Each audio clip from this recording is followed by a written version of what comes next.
Türkçe, Türk dilinde taza koşuk çıkardım. Bundan sonra Türkçe şarkılar da çıkartmak istiyorum da ona göre. Anne diye koş. Eşitiz mi? Hazır yine işte seçmeyenle basa eğer mabada.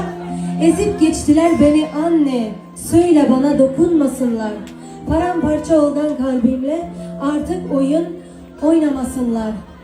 Apa beni ezdiler. Ait bana değmesinler.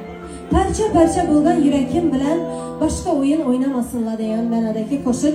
Şimdi undum katkısından vaxtımda aldım o koşukni. Şimdi az şundan bir fırsatdan önemli foydalangan holda.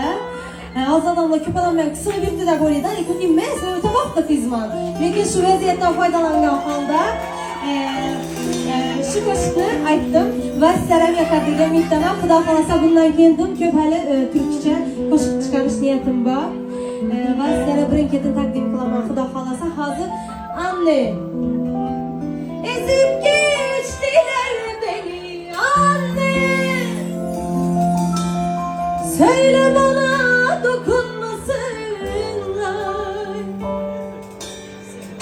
Paramparça olan kalbimle